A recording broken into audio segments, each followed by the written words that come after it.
우상 숭배란 무엇일까요? 하나님께서 창조한 피조물인 돌, 하늘의 별, 산, 바다의 생물 등 세상에 존재하는 보이는 형상 또는 보이지 않는 이 피조물을 신처럼 섬기는 것을 말합니다.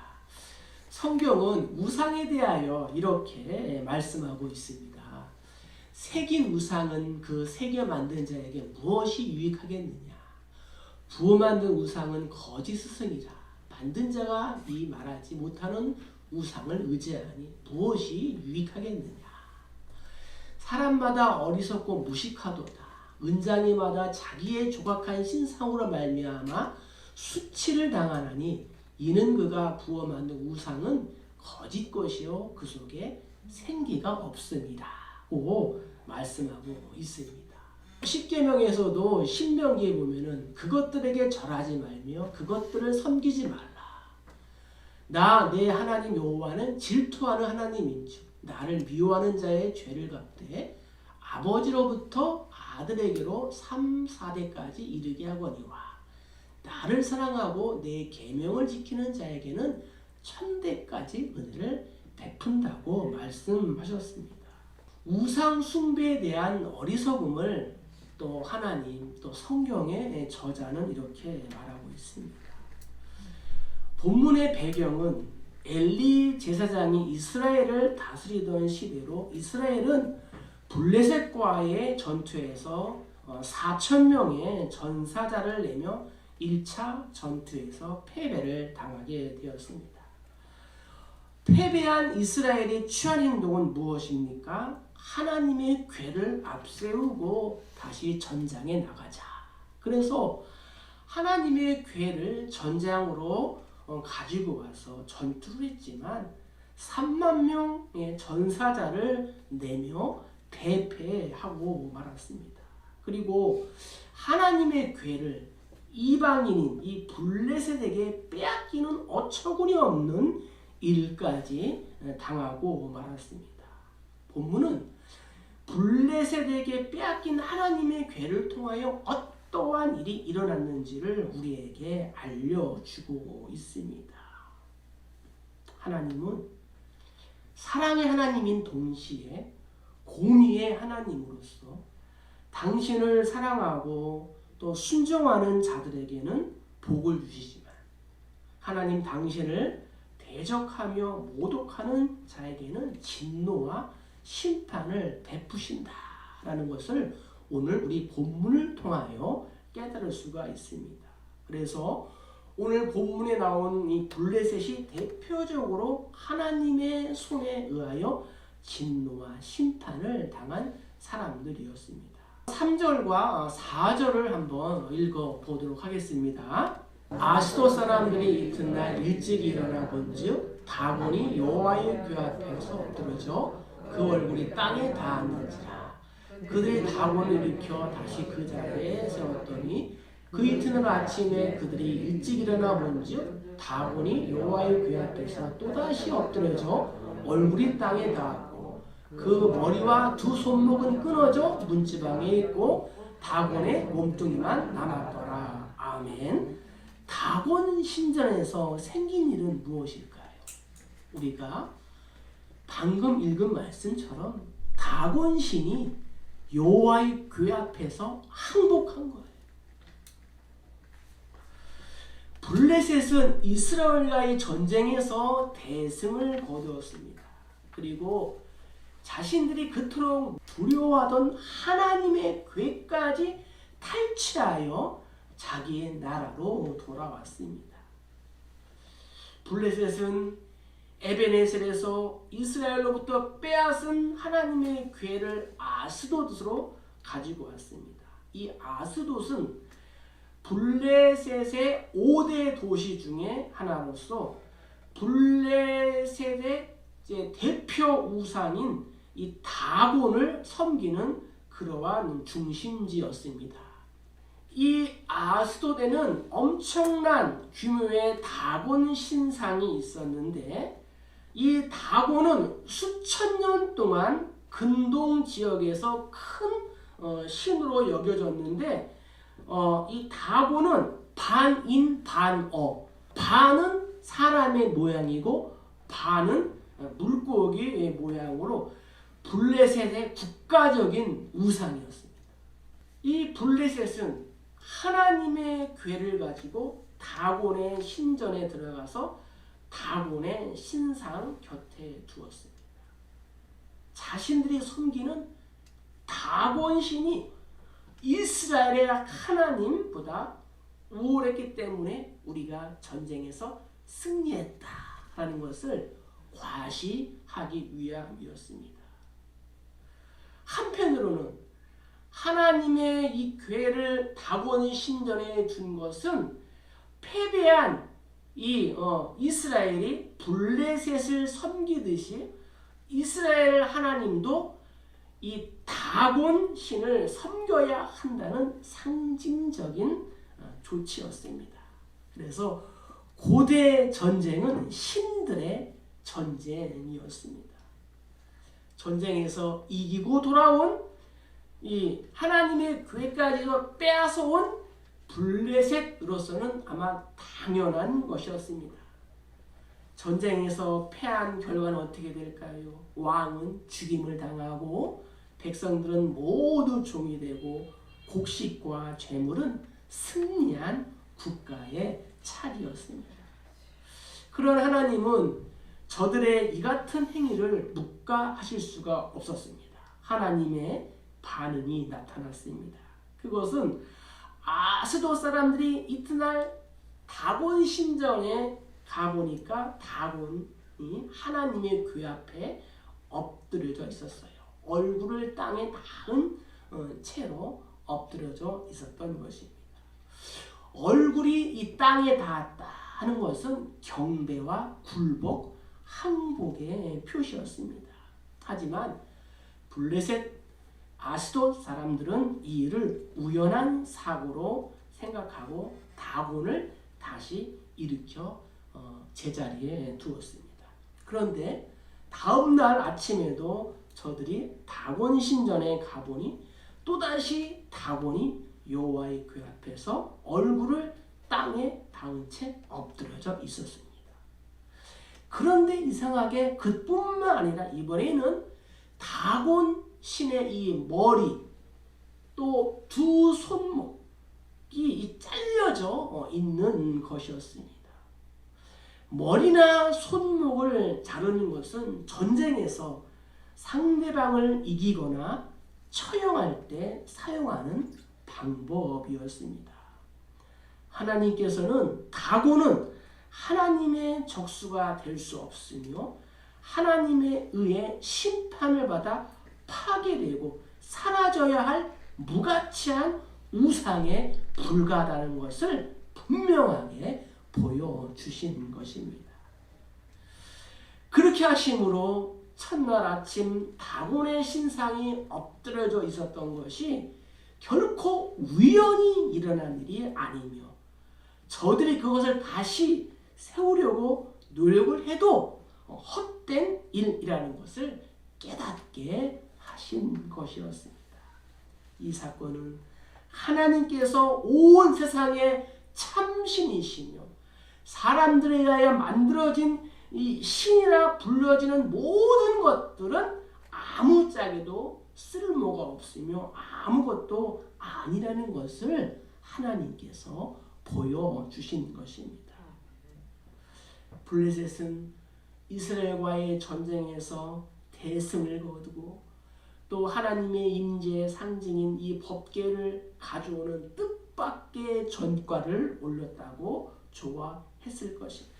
그러나 하나님은 우상의 무가치함을 보여주시고 오직 당신만이 온 우주와 온 만물의 온 세상의 참 하나님이시며 주권자이심을 많은 백성들에게 알리신 것입니다. 성경에는 수없이 많은 전쟁 이야기가 나옵니다. 그런데 이 전쟁은 적들이 강해서 발생하는 것이 아니고 적들이 강해서 이기는 것이 아니라 사실은 이스라엘의 내부 문제로 인하여 전쟁이 일어나는 것입니다. 내 속에 해결되지 않은 그러한 죄 때문에 손발이 잘리는 일들이 현실에서 찾아옵니다. 직장에서 힘든 일이 생기고 연애가 잘 안 되고 학업에 진도가 안 나가고 계획한 일들이 틀어집니다. 그때에 우리는 하나님을 찾아야 하는데 우연이야, 다시 세우면 돼 하고 생각을 합니다. 시간과 환경과 장소만 바꾸려고 하고 사람의 방법으로 해결하려고 합니다. 그래서 재앙의 강도는 점점 세지고 중해지게 되는 것입니다. 블레셋 지역의 심판은 어떻게 시작이 되었을까요? 6절을 읽겠습니다. 여호와의 손이 아솔 사람에게 엄중히 더하사 독한 종기의 재앙으로 아솔과 그 지역을 쳐서 망하게 하니. 아멘. 블레셋 심판은 어떻게 시작이 되었습니까? 여호와의 손에 의해서라고 성경은 기록하고 있습니다. 7절도 보면요, 그의 손이 우리와 우리 신 다곤을 친다 하고, 9절도 여호와의 손이 심히 큰 환난을 그 성읍에 더하사, 11절에 하나님의 손이 엄중하심으로 라고 기록하고 있습니다. 하나님의 진노가 이 블레셋에게 임한 것은 이스라엘 하나님의 법궤를 빼앗아온 그 순간부터라고 우리가 볼 수가 있습니다. 블레셋은 이스라엘과 싸워 승리한 표적으로 하나님의 궤를 가져왔다고 기고만장했습니다. 하지만 하나님의 궤를 빼앗기게 된 것은 결코 하나님이 무능해서가 아니었습니다. 오히려 하나님의 섭리가 그렇게 진행된 것입니다. 하나님의 분명한 뜻 가운데 이스라엘을 패하게 하시고 궤를 블레셋으로 보내셨다는 말입니다. 사실 하나님의 궤가 블레셋 땅으로 온 것은 저들의 근심거리가 되었습니다. 여호와의 손에 의하여 심판이 와도 저들은 근본적인 원인 치료를 하지 않고 단지 하나님의 궤만을 이동시켜 화를 면해 보려고 했습니다. 이것이 저들의 어리석음입니다. 저들은 하나님의 주권을 인정하지 않았습니다. 저들도 여호와 하나님의 능력을 알고 있었습니다. 왜냐하면 출애굽과 사사 시대에도 근동 주변과 애굽까지 하나님의 소문이 나 있었기 때문입니다. 하나님의 진노는 저들의 교만함 때문이었습니다. 블레셋은 자신들이 이스라엘을 잠시 이긴 승리로 인하여 교만해 있었습니다. 저들은 단지 하나님을 많은 신들 중에 하나로 취급하였고 하나님의 능력을 제한하였고 이러한 점에서 하나님의 진노를 불러일으키게 된 것입니다. 거짓된 신을 섬기는 어리석음과 또 자신을 믿고 우상시하는 교만에 빠져 있었던 것입니다. 때문에 아스돗에서 가드로, 가드에서 에글론으로 이어지는 하나님의 이 진노를 해결할 방책을 이 근원이신 하나님께 찾으려 하지 않고 자신의 인간적인 방법으로만 해결하려고 한 것입니다. 저들의 교만한 마음은 하나님께 자복하고 회개하며 용서를 구해야 하는데 그리하지 않았습니다.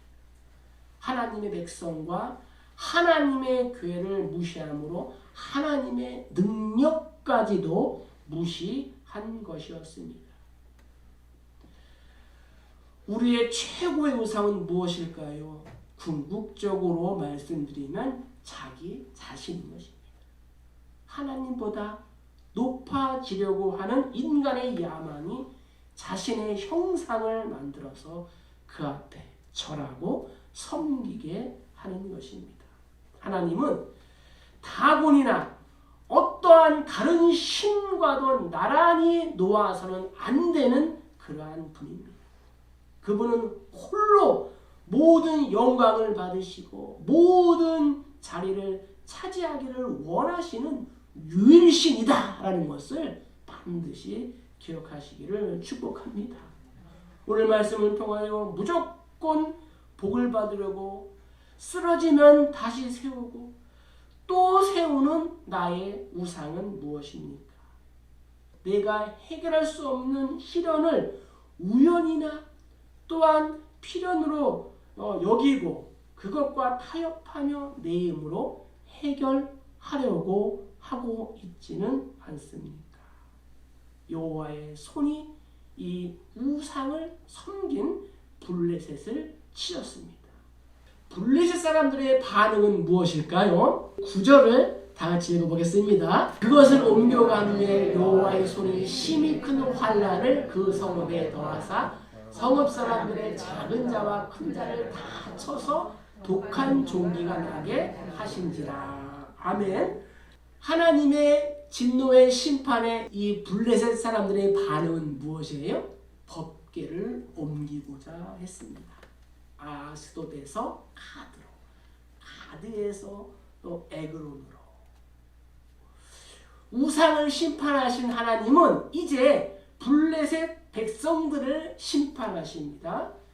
하나님께서 이 블레셋을 심판하신 방법은 하나님께서 애굽을 심판하셨던 방법을 기억나게 합니다. 하나님께서 블레셋의 독한 종기에 재앙을 내리십니다. 출애굽하기 전 하나님께서 애굽에게 피, 개, 이, 파, 악, 독, 우, 매, 흑, 장이라는 10가지 재앙을 내리셨습니다. 그 중에 이 애굽에 내린 10재앙 중 6번째 재앙이 바로 독종입니다. 하나님께서 여호와의 손이 아스돗 사람에게 이 독한 종기, 이 독한 종기가 뭐예요? 독한 부스럼을 말합니다. 아스돗과 그 땅을 쳐서 이 독한 종기로 망하게 하셨습니다. 아스돗 사람들은 모든 것이 법궤 때문이다 라는 것을 깨닫게 되었습니다. 그래서 법궤를 다른 지방으로 옮기고자 합니다. 이 법궤를 다른 지방으로 옮기면 무사할 것이다 라고 생각하고 가드 지방으로 옮깁니다. 그러나 이 법궤가 옮겨간 이 가드 지방에 여호와의 손이 더 큰 환난을 주셨다라고 성경은 말씀하고 있습니다. 큰 환난이란 무엇일까요?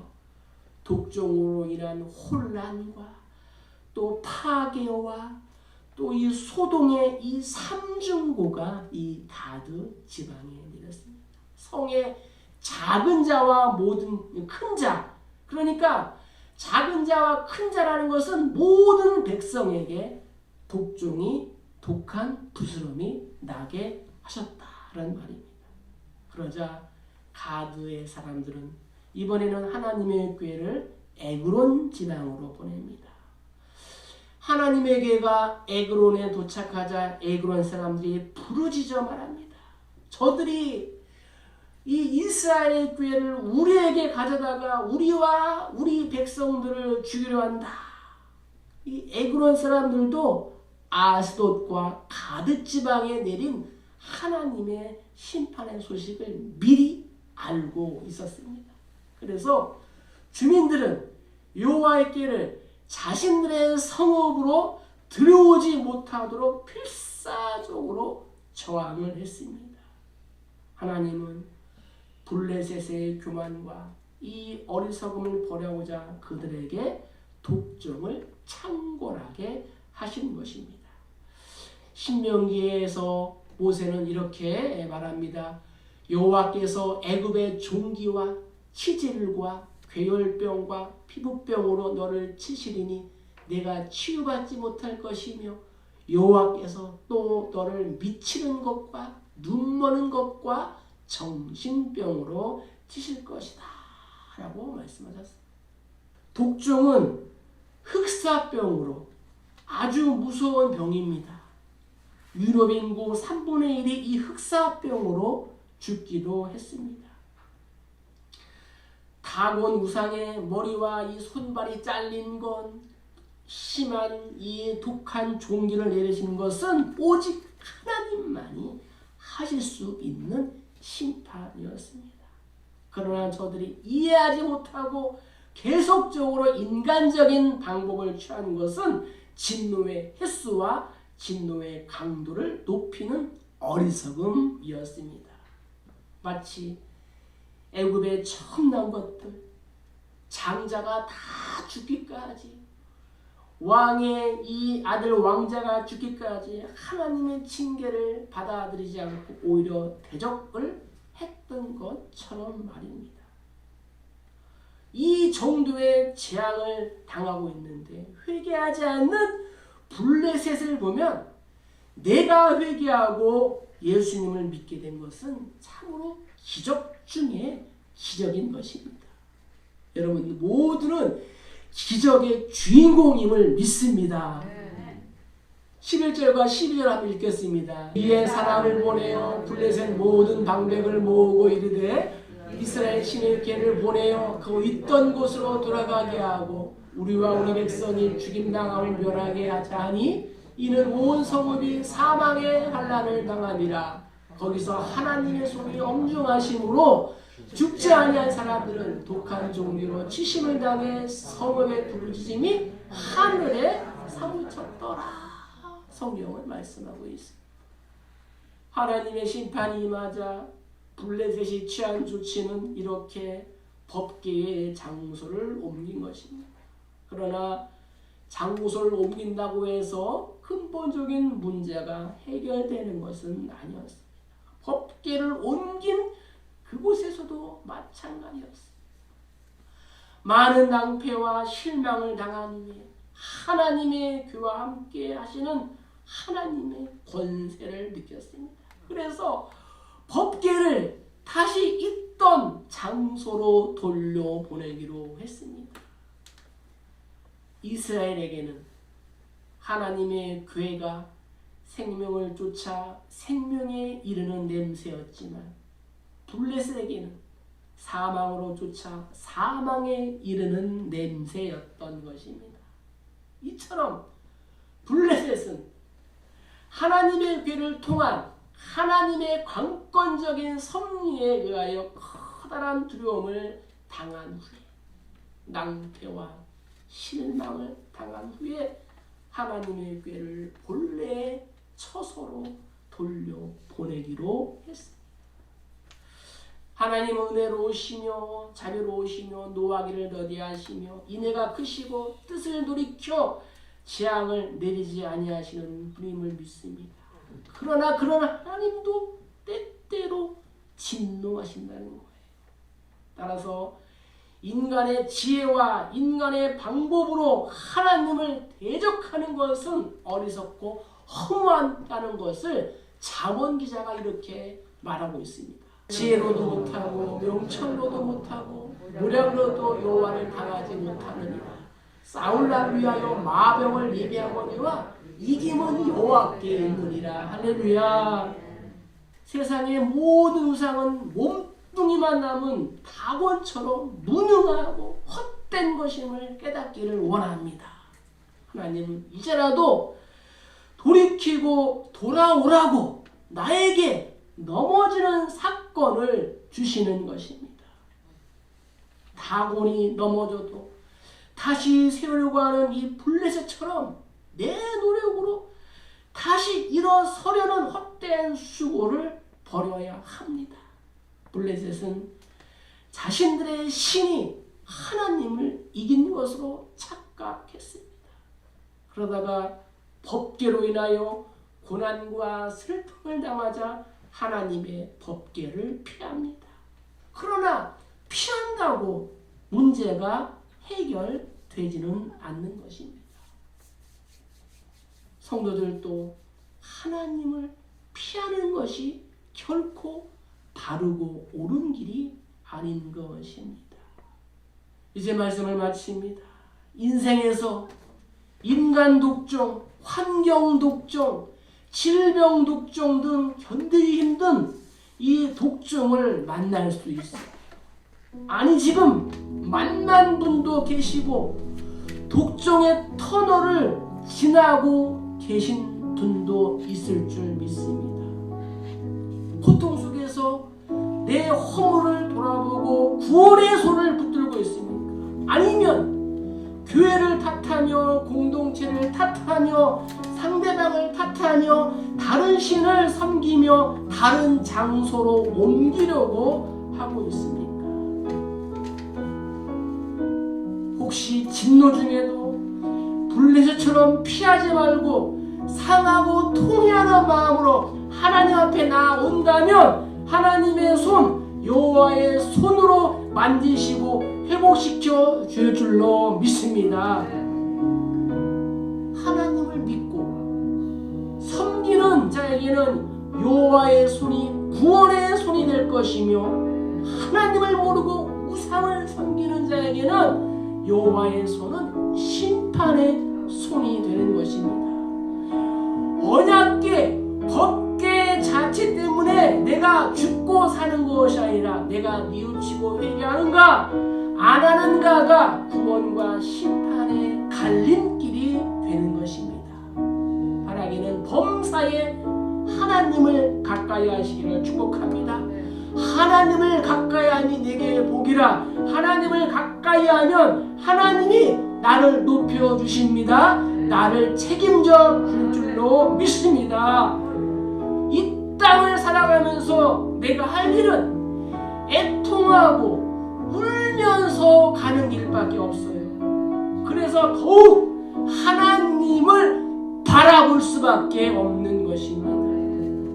주의 손을 나의 손에 포개, 주의 발을 나의 발에 포개. 나 주와 함께 죽고 나 주와 함께 살리라. 영원토록 살리라. 어차피 성도는 거칠고 험한 길, 좁은 길, 이 순교자의 길을 걸어가는 사람들입니다. 결국에 그 길에서 더 이상 변명을 하지 말고 핑계도 대지 말고 숨지도 말기를 축복합니다. 하나님을 인생의 주인으로 삼아 심판의 손이 구원과 회복의 손으로 바뀌는 역사를 경험하는 우리 모두 다 되시기를 주님의 이름으로 간절히 축복합니다. 축복합니다.